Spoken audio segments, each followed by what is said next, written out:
Hey, this is Kirk. And this is Byrd. It's the Kirk and Byrd Show. We are blessed to have with us today Coach Orion Martin of St. Albans High School in Washington, D.C. Thanks for joining us today, Coach. Thanks for having me. Glad to be here. Oh, yeah. Hey, Coach, we were talking. It's like a sick bay around here. You've had COVID in your household. Your child caught it. You caught it. Yeah. Rusty's feeling bad. I'm feeling bad. We both took COVID tests, but I was saying we're going to have a great time tonight. So, Coach Martin, thank you for joining us. We really appreciate it. The Kirk and Byrd Show. I'm a Hokie, as you very well know. We talked about Rusty's a big Hokie fan. He's not one of the privileged. He went to VCU, but his brother Melendez played linebacker with your uncle Bobby Martin, and you've got a big Hokie background. And we just want to, before we get going, and have a great time talking to you tonight, and have a good time going down memory lane and talking more excitedly about what you're doing now at St. Albans, a great school, we're going to put all of our social media stuff on the screen now. I'm not going to go through the laundry list, but we're on all the outlets. The big thing is YouTube, the Kirk and Byrd Show, BYRD. Please subscribe. It's real simple. Hit the bell notification icon, and when Coach Martin's video comes out, you'll get a notification, and we only put out 2 or 3 a week. So this is our 71st episode for Hokie Nation. Got a lot of Hokie stuff out there, a lot of Hokie interviews, a lot of high school sports. This is a high school interview. So we encourage you to do that. So Coach Martin, Orion Martin, Hokie graduate, the head coach at St. Albans. We were just talking about the league that you play in and how tough it is, maybe overshadowed by the Catholic League. But, this is your first year as the head coach, and you were assistant for 4. So why don't you just take the time to tell us about coaching in the city at a very prestigious school in a great league, and the opportunity that you're having and the fun that you're having now. Yeah, I'm having a lot of fun. I moved up here in the summer of 2017 when I married my wife. She was already up here and had a job and was in grad school at Mason. And so I decided to make the move here, and was blessed to get a job at St. Albans as a PE teacher and an assistant football coach. And in this winter, I was an assistant wrestling coach and 6th grade baseball coach in the spring. So 4 years I was assistant, helping Coach Snell, who was the head coach and athletic director, helping him, get the football program turned around. They had some down years where they weren't winning very many games, and was really losing interest in the program when I got there a few years before that. So was really helping him, trying to, get that turned around, get kids interested in playing football, and to try to help St. Albans become more competitive in football. So the COVID year, we didn't play in the fall. The early part of that spring, he announced that he was going to retire at the end of the school year, and the school, did a national search, and a lot of guys applied and interviewed and whatnot, and I did as well. I had to go through the process just like everybody else. I wasn't given the job, so went through the whole interview process and just like everybody else, and was blessed enough to come out on top as the head football coach. So took over, that summer, got the kids, lifting and running, 3 or 4 times a week throughout the summer, and ended up having a great first year. We had our first winning season in over a decade. Ended up going 6-4. Like you said, in the IEC, it's a very competitive, tough football conference. The teams we play are stacked with talent. I'm talking about Division I skilled kids and Division I linemen, and very competitive. And we were competitive in every game. Usually teams that were beating us by 28, 35 points, we were going down to the wire with them, the last few minutes of the fourth quarter. So it was a very fun and rewarding year. And I was just thankful that we were able to send those seniors out with a winning season. They lost their whole junior year except for one game. So sending them out, I think it kind of made up for, not having a whole junior year. So it was a very rewarding year, and I couldn't ask for a better first year to get started. All right. Tell us about any particular athletes you had on that team this year, because I was very impressed when I saw you all. Like I mentioned before, I have a son that played for Bishop Ireton this past season, and I saw it looked like some pretty good talent out there. I didn't know necessarily where kids are going or if they were, but did you have any seniors or any kids that are being looked at? Yeah, the quarterback we had, Chase Williams, he's going to, I believe it's called Elizabeth City State University. Sure. Oh, yeah. Down there near right there in North Carolina. That's where he's going. The two receivers and DBs I had, the Harmon twins, they're twin brothers. They're going to Amherst to play football with their older brother, Will. His last season was 2019. So they'll be up there, and they'll probably maybe all be in the same position group as a DB. So those three are going to play football.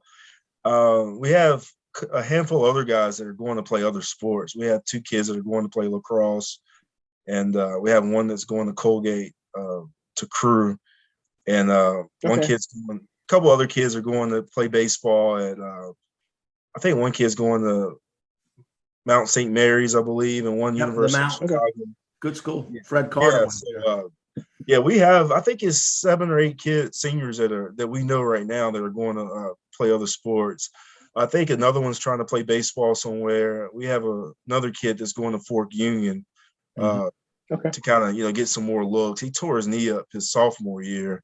Then we had the COVID year his junior year. So he missed a lot of football and was fortunate enough to come back his senior year. So we could potentially have 8 or 9 kids, playing some type of collegiate sport at the next level. Okay. Yeah. Wow. So it was a really good group of kids that, very talented, hardworking kids, and we were, fortunate to have them. Yeah. Now, did you mention that before you came to this area, were you at Martinsville? Yes. Yeah. So after a brief stint in the NFL, I was with training camp with the Dolphins and the Lions. And after I got released, I spent 2 years. I went back to Tech, spent a year as an intern as an academic coordinator for that 2009-2010 year. Mm-hmm. And then they had a couple of graduate assistants leave for other jobs on the defensive side of the ball at Tech. Jamel Smith and Coach Canner, they left. So there was some graduate assistant jobs opening up. So I was able to jump in and get my feet in the door as far as coaching with Coach Foster and Coach Beamer. So after the 2010-2011 seasons, I went to Franklin County High School, was an assistant there for the 2012 season. After there, Martinsville High School had a job opening as a head football coaching position, and I applied and was able to get it. So I was at Martinsville, yes, for 2013 through 2016. Yeah. My lead into that question was you said your wife, who was up here before you, I believe at Mason. How many times had you been up here, like in the DC metro area? I think the last time I was up in that area, maybe before I met her, gosh, I think my parents took my brother and I to DC, like I was in the 5th grade or something. Right. So my question is the culture shock, the pace, the traffic, the prices. I mean, you are in the cradle of American aristocracy. I mean, St. Albans, Bullis, Episcopal, Landon, great lacrosse school, but these are, and it's a great opportunity because there's great football players, but how big of a culture shock is it, coming from, you're from Danville and you were in Martinsville and then coming up here and, the commute and things like that. And you've been at it for a while. I imagine it was a big change. Oh gosh, it was a tremendous change. So I'm, Martinsville, I grew up out in the country, Henry County, tractors and hay fields and whatnot. And that's how I grew up. And, 2-lane roads and no stoplights or anything like that. And, going from the backwoods of Virginia up here and, I put St. Albans in my GPS and it says 12 miles and it takes me 45 minutes to an hour. Oh yeah. Like, what in the world did I get myself into? So yeah, the traffic was the biggest culture shock for me. I get in the car after practice at 6 o'clock, 6:15, and I'm not getting home to 7:30 or so. It took some getting used to for sure. But the people up here are great. They love their sports. Mm-hmm. It gave me a chance, to listen to 106 The Fan, the radio show. They do an awesome job. Yeah. I'm a Dallas Cowboys fan, so listen to. Whoa! We're gonna have to cut this. All right, let's stop recording right now. I'm sorry to hear that. You got to give us that information before we decide to put you on the show, bro. Like that would have totally disqualified you. So the last few years, it's just been comical for me, just listening to the radio, the fans just complaining about the same thing over and over. Quarterback play, injuries, this and that, Snyder. Who? Now, you're a young brother. Okay, you're young. How did you become a Cowboys fan? Is that had to be passed down from the family, right? You know how boys are. Their dads are fans. Yeah.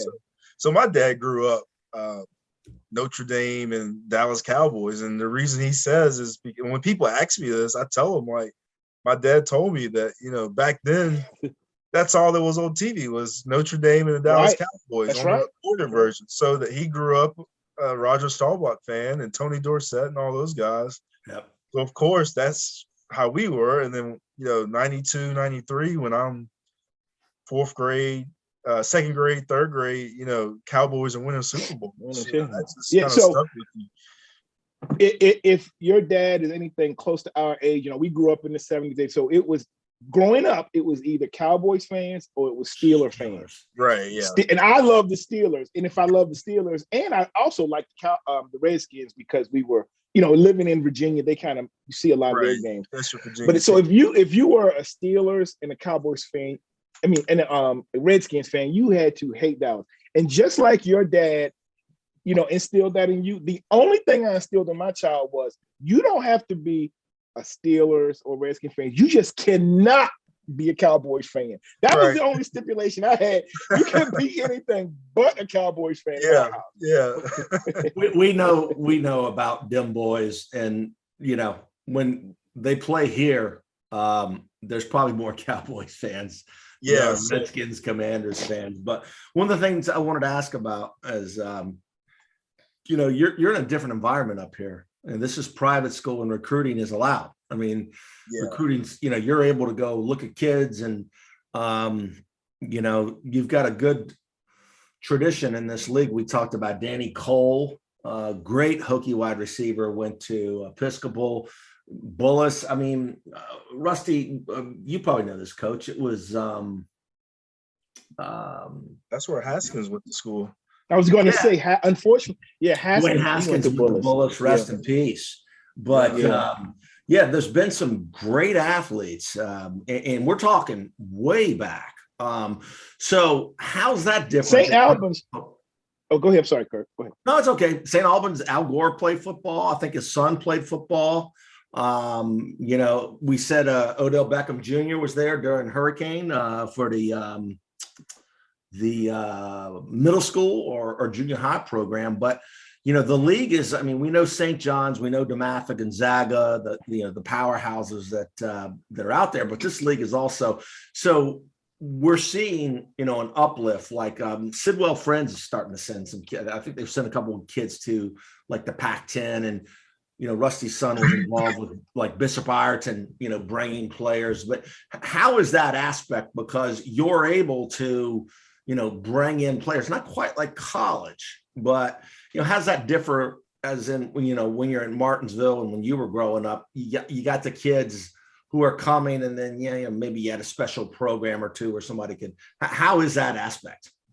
Yeah, it's something I'm still getting used to. It's, like you said, it's very different. Public school, you take the kids that are in your building and you try to make the most of what you have there. And it's sort of, I have to take the similar approach at St. Albans because our admissions is really, it's really hard for kids to get in through admissions. We have really hard admissions process. And, we can recruit 20, 30 kids, but realistically, we might get 5 or 6 kids in that want to play football because, the admissions is so competitive and hard. So, I tell people all the time, we're the Northwestern and the Duke of our conference as far as academics. So we're not going to be able to, recruit on the same level playing field as some of the other schools in our conference because of the, admissions process. But, that is also a selling point. We have people that want to come there because of the, reputation of the academics and the connections you can make, through St. Albans. So something I'm still trying to navigate and trying to, find my way through. But the parents and the kids are the best assets we have. Parents always come to me and say, hey, I have a friend of a friend that has this kid or this kid. So that's what we've been leaning on lately is just, relationships with our kids and our parents. So that's been the biggest advocate for us as far as in my short time, what I've experienced. So.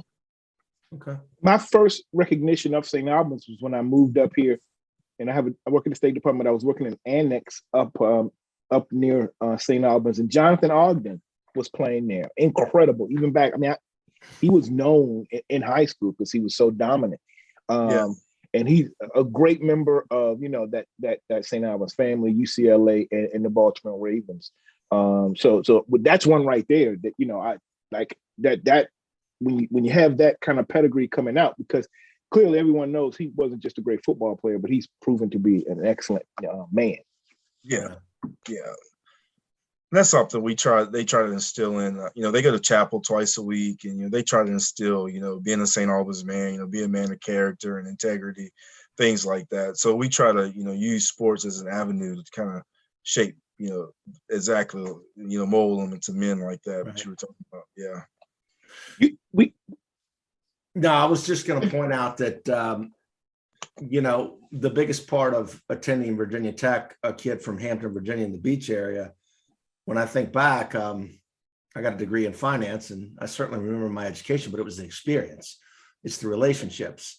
And when you were saying, that maybe your academic standards, maybe a hindrance in getting some kids, also that's a selling point because of the relationships that you're going to make later on in life. And, that school, you don't necessarily, need to run with, vice president's kids or senators' kids, but you can meet people that open doors and maybe take you in a different direction. And I would imagine that's a great selling point because it's a very commutable school because it is in a part of the city that doesn't take, it's like Gonzaga's pretty deep in the city, and that part. So, that's a great point. And having said that, we want to go back to, talking about Tech and Martinsville and your uncle and the Hokies and all the great. I got a favorite Orion Martin memory, but well, it's kind of a sour apple, but no, it wasn't you.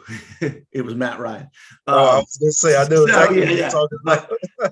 How do you feel about the future of the program? Because it's got to be bright.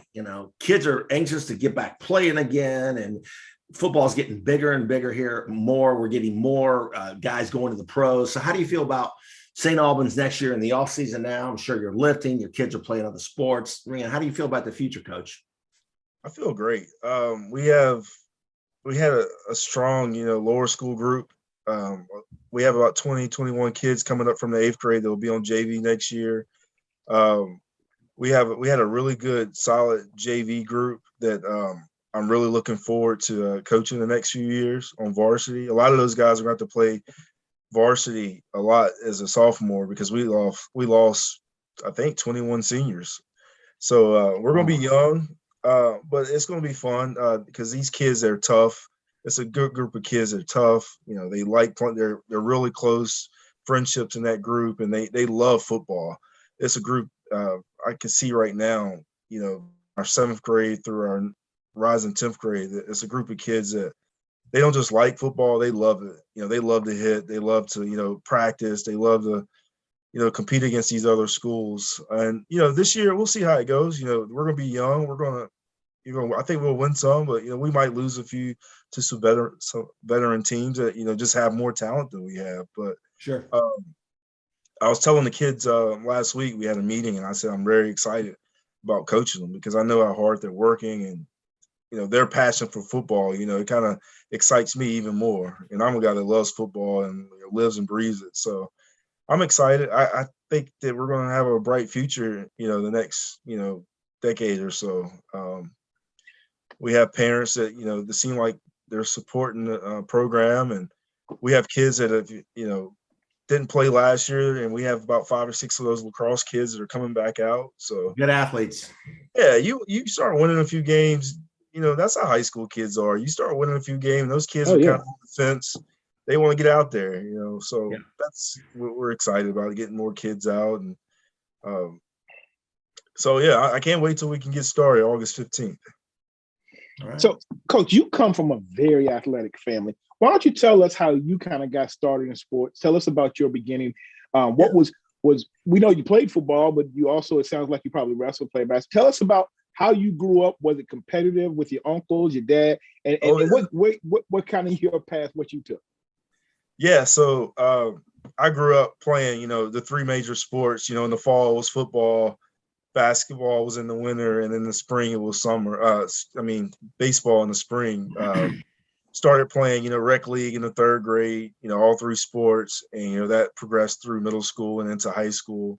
But what really shaped us, my brother and I at home, was my dad and my uncles, like you said, and my older cousins. Any chance we had of free time when we weren't working, it was, we were playing pickup basketball out in my grandma's yard on a dirt court. We'll split it up as even as possible. My brother and I were guarding each other, and we'll be playing my uncles and my older cousins, and they beat up on us pretty good. They didn't take it easy on us, and it made us more competitive, made us tougher. It taught us how to compete. On the basketball court, we learned how to set picks and cut.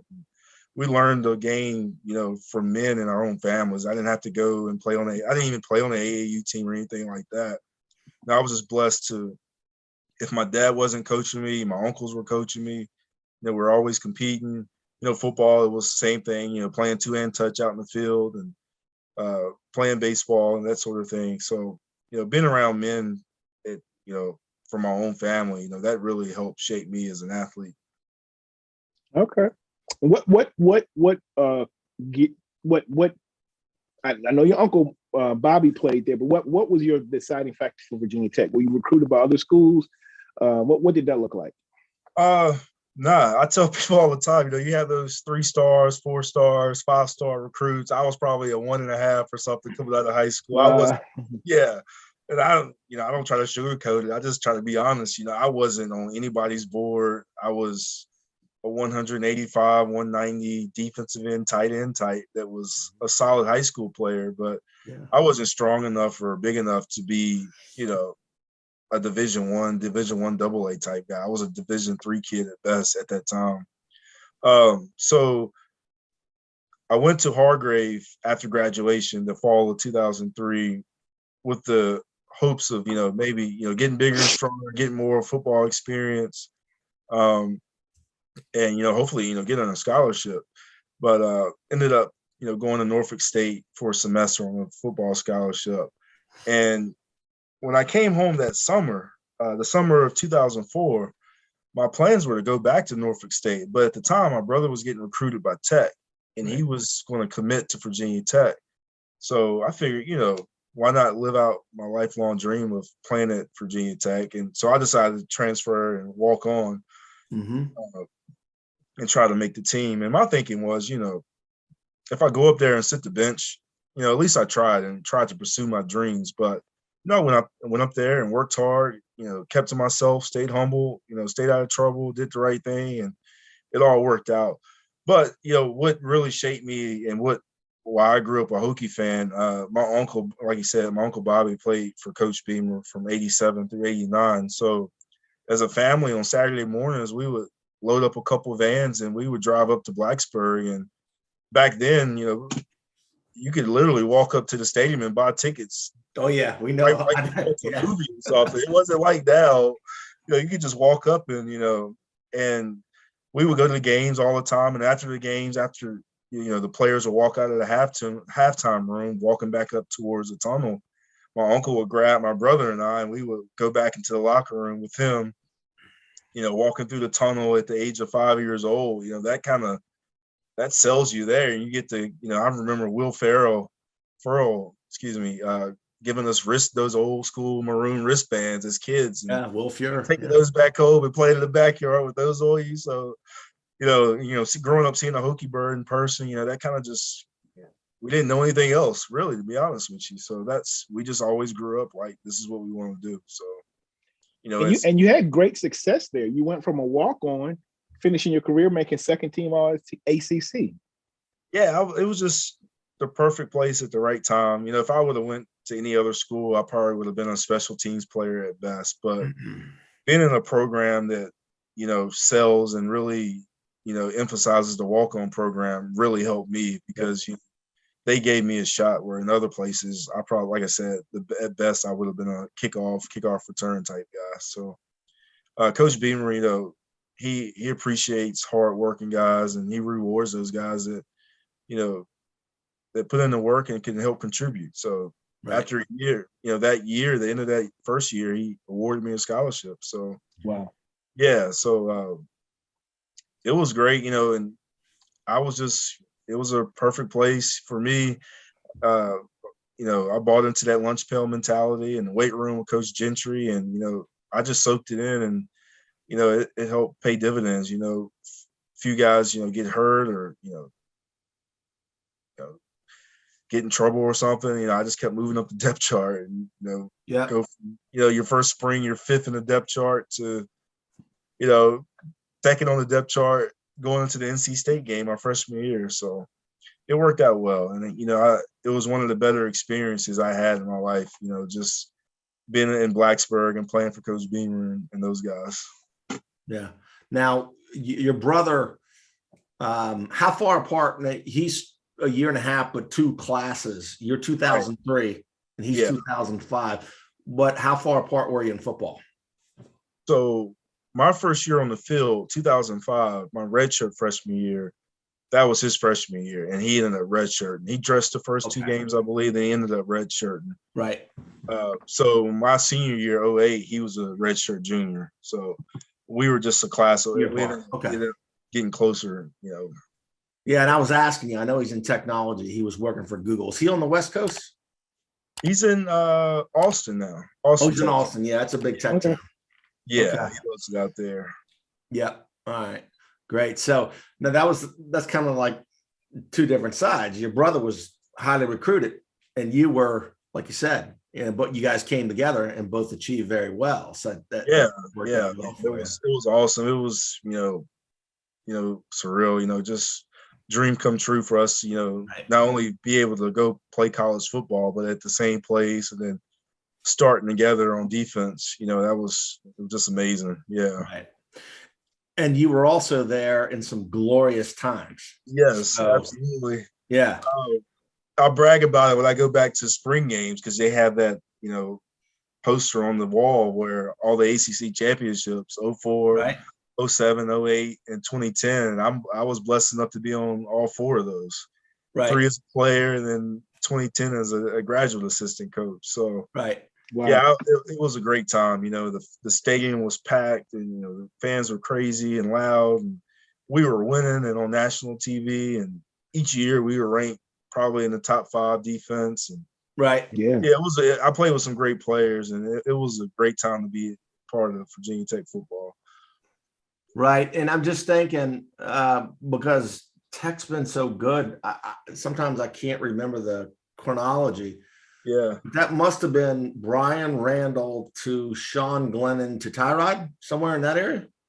Yeah. So Brian Randall's last year was 2004. That was the Auburn Super Bowl. That's when I was redshirting. And then Marcus Vick came back because he was out that year. That's right. He was the quarterback in 05. I think Glennon was his backup. And then 06 was Glennon, I believe. Yeah, I think it was all Sean Glennon. And 07 is when Tyrod came in, and they started split. In 07, 08, they kind of split duties. Yeah. You're bringing like almost all my memory back. So, one of the things So you got to play for legendary Coach Beamer. You got to play for Charlie Walls. Yep. You got to play for Bud Foster. Tell us some things about playing for Virginia Tech that maybe people don't know, the normal stuff. You've talked about, coming through the tunnel, the tradition. I mean, tell us some things about Hokie football and things that you experienced in Blacksburg, that made it unique for you, that is not, the mass stories that everybody talks about. Yeah, I mean, coming from an athletic family and a disciplined family, like a Christian home, that sort of thing, doing the right thing on a daily basis, that's what I tell people all the time. I mean, Coach Beamer didn't have a very complicated, abstract, bullet points of step 1, 2, 3 to be a ACC champion or anything. He just basically said, do the right thing, do what you're supposed to, and work hard. And if you can do that, you can have success. And, he talked a lot about, little things like, the way your room looks is the way your life is going, things like that. Like if you're disciplined at home and can keep your bed clean and your room clean, which is hard for teenage college boys to do, like your life's going to be kind of disciplined and in order. So I will be playing this for my sons, believe me. I'm glad you said that. So makes sense. Little things like that. I tell people all the time, they preach, we weren't very complicated. They preach, technique and fundamentals. And we did the same boring drills over and over and over right. again. And it didn't matter. And I tell people all the time, it didn't matter if we were playing West Virginia, Duke, William & Mary, Miami. It didn't matter. We were going to practice the same, and we were going to be prepared no matter who we were playing.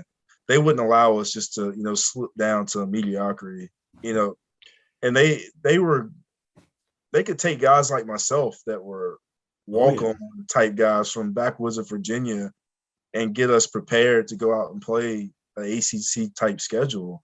And then you could take, those studs that we had that ended up playing in the NFL, mesh all those guys together, and, to create something special. So, what they did for that run while they were there was amazing.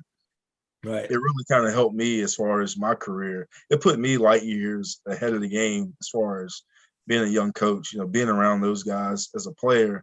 And then for 2 years, just kind of sitting and watching and learning, soaking it all in as a graduate assistant. Right. I know one of the things that my brother took away from his experience and when he coached was, and we all know about the great tradition, but was the emphasis on special teams and how great Frank Beamer was with that. Right. How is that with your coaching? Is that a priority? Do you, is that something you took from Virginia Tech and make sure it's a priority with your program? Yeah. With Coach Beamer, special teams was a very important part of the game. And a lot of us starters, like for myself, I was on the starting punt team. And even, as a starting defensive end as a senior, I was on the field goal team as a wing. So, your best players were on special teams because that's the easiest way you can lose a game. But for us, the same way. I try to, in high school, you got guys going offense, defense, and special teams, especially at St. Albans because we're outnumbered some games and you try to rest them. But, my starters on the 11 I have out there, usually a lot of them are starters on offense and defense. So, I kind of take that same mentality that, special teams is just as important as offense and defense. Okay. It's funny. The walk-on program has been tremendous. I think back to so many people back in the younger days, like when your uncle was playing, there was a guy named John Burke who walked on. He played tight end for the Patriots. Cody Graham ended up starting some for the Buccaneers. Will Montgomery played quite a while in the league. That's right. Yeah. Johnny Bird, Jared Ferguson, Yeah. Oh, yeah.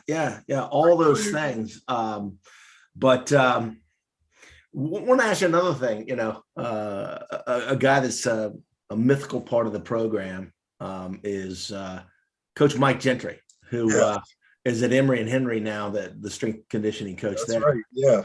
And a very gentle, quiet guy, a Christian man. But I heard it's pretty notorious on what could happen if he was not happy in the workouts. What you can share for the world to hear. Why don't you hone us into, because I heard he could have a way of motivating anyway from turning the music down and looking to people to some other methods? Yeah, I don't remember him yelling at us too much because, like I said, we just had a culture where we just went in there and we pushed ourselves and, we did what we had to do. It wasn't much, just trying to slip by and not get the work done. I don't really remember him much, like just yelling at anybody while I was in the weight room. But you could tell, if he felt somebody wasn't, lifting like they should or something, he would definitely get that look. He would not, if he had to raise his voice, it was, you stop what you're doing, you come to attention. Yeah. But when you came to Virginia Tech, you knew that you had to be on his good side if you wanted to play at Virginia Tech. You cannot be in his doghouse and expect to, be successful on the field, because they really, everybody there, the coaches and the players, they really respected Coach Gentry. And, when they were in those coaches meetings and he spoke up about a kid, they really took that to heart, what he had to say. But he was an important part of that foundation of football there that, if it wasn't for him, we probably wouldn't have had as much success as we had. All right. So, Rusty, you wanted to segue us to take us, on the way out.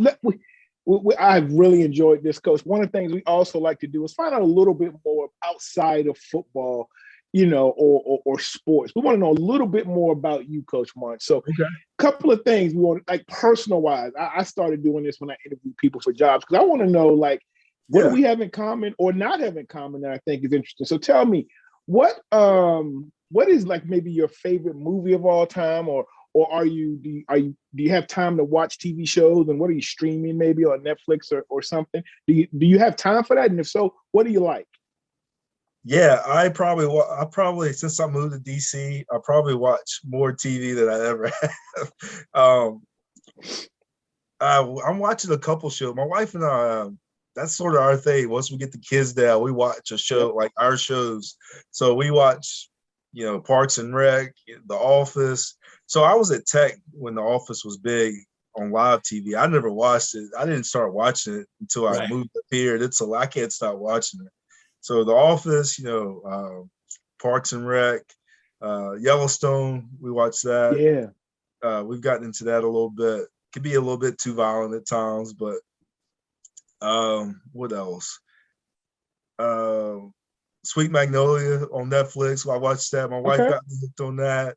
I started watching Downton Abbey with my wife. Now I'm hooked on it. Oh, my wife watches it. And look, some it's shows I'll have good, to tell. Man. I can't stop watching it. Yeah. Oh, I know. Yeah, my wife loves that. Yeah. Right.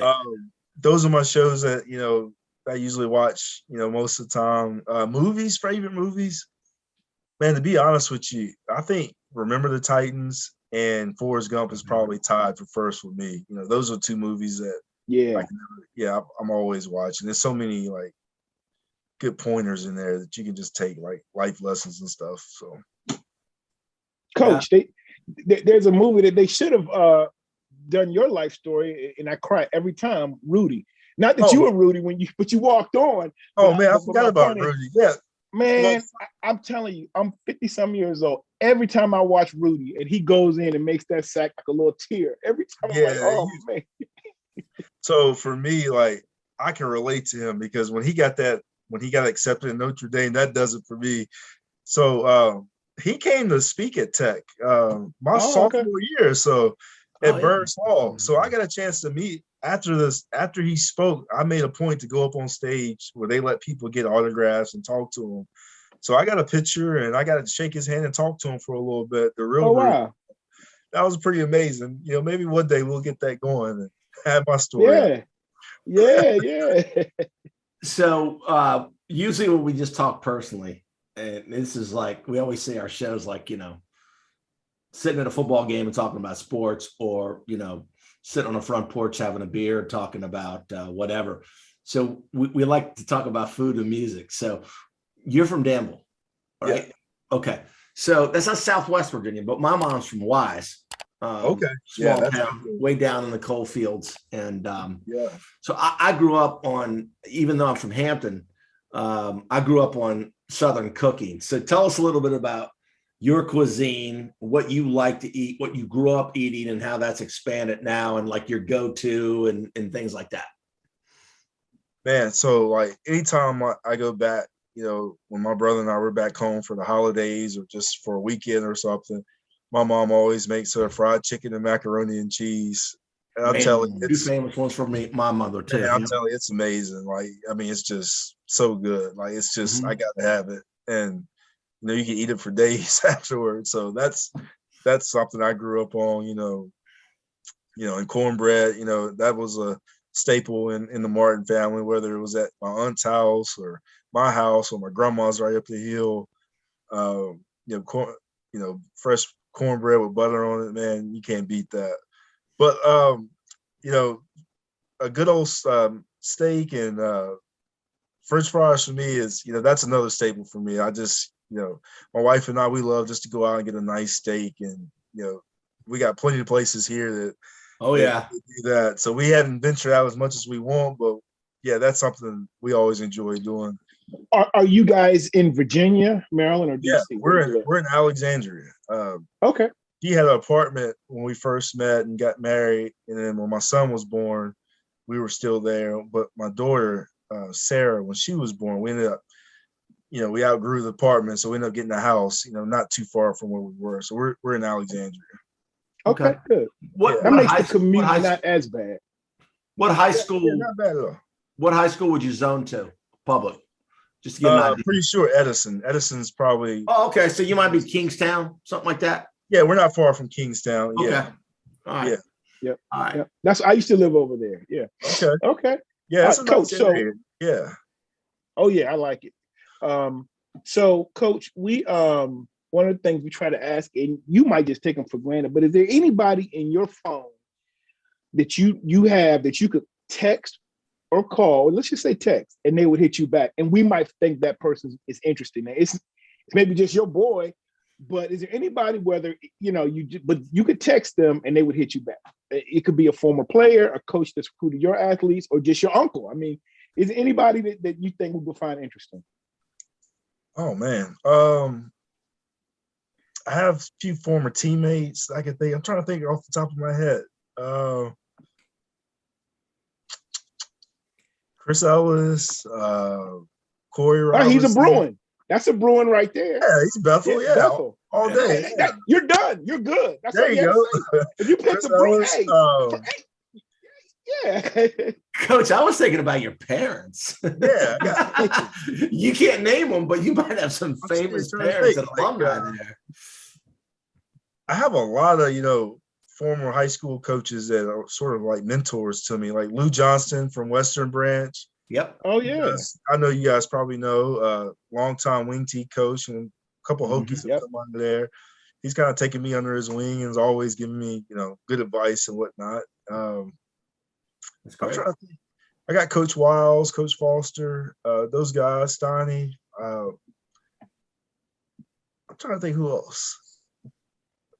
That's all I can really think of. My uncle, those guys might know. Melendez got his number. Okay.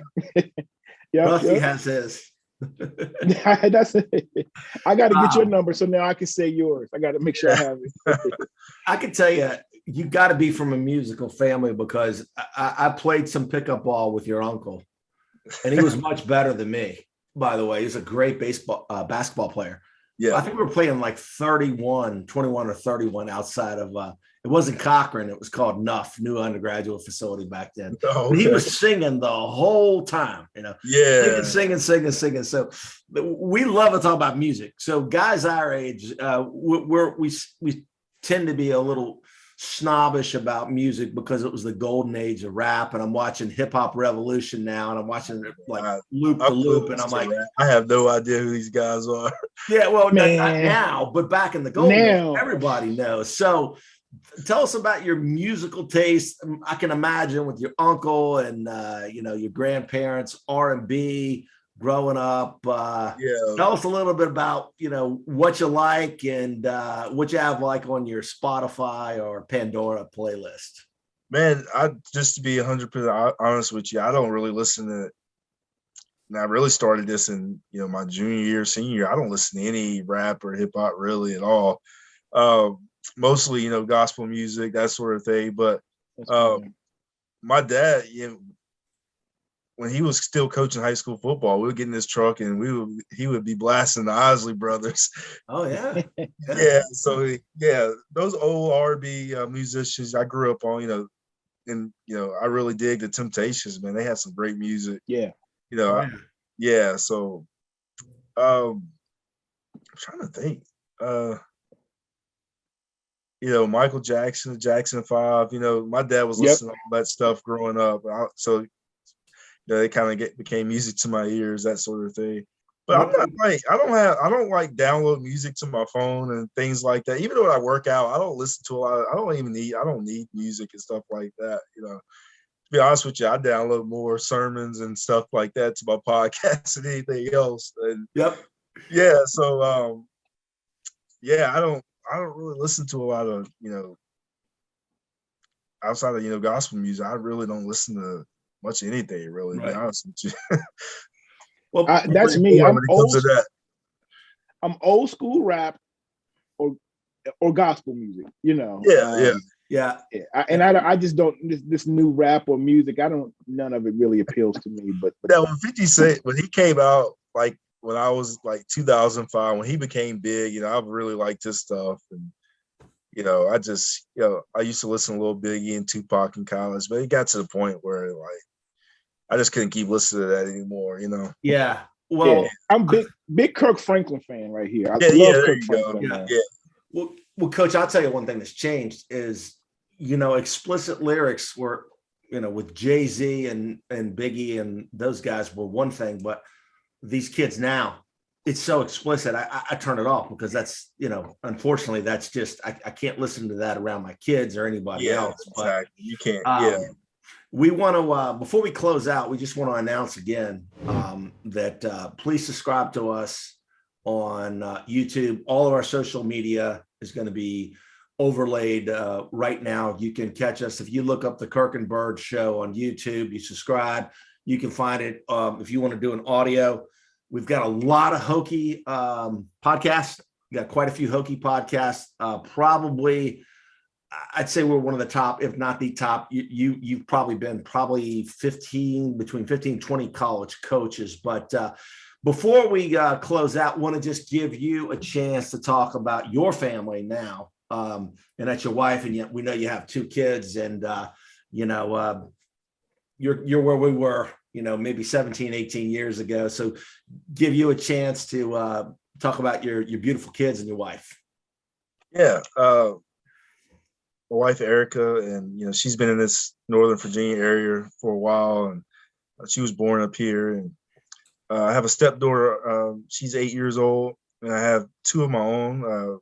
David, he just turned 4 2 weeks ago, and Sarah, she's 2 years old. So they keep me busy, and they're in daycare and preschool, and they're a joy and a blessing. And just in a time of our life where we're, all of our time and energy is, put towards, taking care of them and making sure they have what they need and keeping them entertained. And, we're just taking it hour by hour and day by day, man. We're just enjoying it because I know in the blink of an eye, they're going to be, one day, going off to college and stuff like that. So even when they get to the point where they're just a little too much and hard to handle, I try to remember like, hey, they're going to be going one day. You better enjoy these moments. So, yeah, I'm just so bro. I've got 3, and they're 16, 17, and 19. And I have a picture from when they were, 4, 6, and 8. And I just look back and I go, man, that was such a good time, And I try. So definitely you've got the right perspective. Appreciate those times. Man, I love my kids and they're doing well now, but it's just like, woo, those were some great times. Yeah, exactly. Yeah. So, yeah. My daughter, who graduated from UVA and is about to be 23. Her first football game was Michael Vick's first football game against James Madison. I think she was. I was there. Yeah, I was a freshman in high school. Yeah, she was about 4 or 5 months old. And then I remember the Miami game where we knew we were going to go to even though we had to beat Boston College. She was at that game also. It was cool. I remember watching on TV. But look, we'll let you go. But I have to close with this. I believe that night game against Boston College was a Thursday night game. It was. And we should have won that game, as you very well know. And Matty Ice threw that long ball, and it was like a dagger. And I'll get back to you in that. But and as you tell me if I remember this right, Coach Martin, is we had an onside kick where I thought we hit their player. It bounced off his chest and we should have gotten it, and they got it. And then that was heartbreaking. But the point I was going to make is evidently it was a prevent defense, because I saw the highlights after the game. I was about on the 40-yard line, but I looked up, and when the BC receiver caught the ball, you're in the end zone raising your hand. And I'm like, what is our defensive end doing in the end zone? And it was like one of my best friends went to Boston College Law School. And I got a text like 5 seconds after that. It just said BC. But that was my memory, that driving rain. We were soaked. And I know y'all must have felt the same way, but that's why they call him Matty Ice. So that's that memory. Yeah, we just didn't take care of business. It shouldn't have even got to that point. Yeah, it was a prevent defense that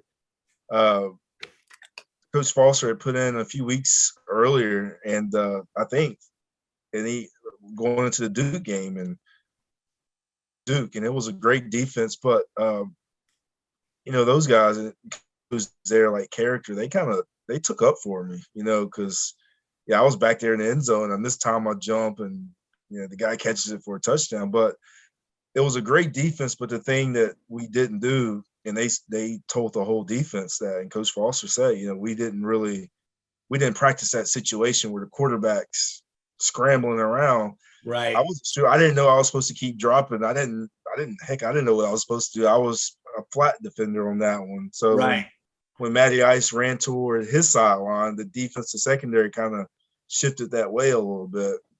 Yeah. I guess that running back or whatever ran a wheel route. Yep. Yeah, it's one of those things in sports where it's those moments that you just learn from it and move on. They got there, and we ended up getting good in Jacksonville a couple weeks later. So we ended up, redeeming ourselves a little bit. Great. Oh yeah. I brought that up at the beginning, so I just remember that it was such a dagger. But yeah, thank you very much. Thank you guys. I appreciate you having us, and we wish you the best of luck. And I'm sure we'll see you this fall. We're looking forward to. Yeah, we're gonna definitely try to check out a game. Yeah. Yeah, y'all stay in touch for sure. Games are usually 1 or 2 o'clock on Saturdays at home. Yeah.